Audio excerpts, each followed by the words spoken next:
C'est un coup porté à l'entrisme de la mouvance des frères musulmans en France. L'Institut européen des sciences humaines, l'IESH, a été dissous en Conseil des ministres aujourd'hui à la demande de Bruno Retailleau. Bonsoir William Molinier. Bonsoir Pierre, bonsoir à tous. On voit ça avec vous. L'IESH était très impliqué dans la formation des imams. Il prônait un islam radical et légitimait le djihad armé. Et oui, cet institut était considéré comme un pivot notoire des frères musulmans en France. C'est ainsi que le qualifié le renseignement dans une note révélée par Europe 1 en mai dernier. Officiellement, il s'affiche comme un rempart contre la radicalisation et le terrorisme, mais dans l'ombre, il est en fait partisan d'un islam dur.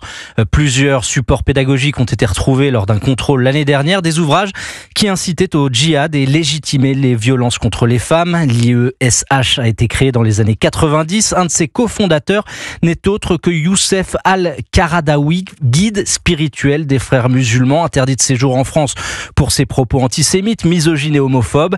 Il y a quelques mois, lors d'une perquisition au sein de l'Institut, 300 000 € en billets de banque ont été découverts. Une partie proviendrait directement d'Arabie Saoudite.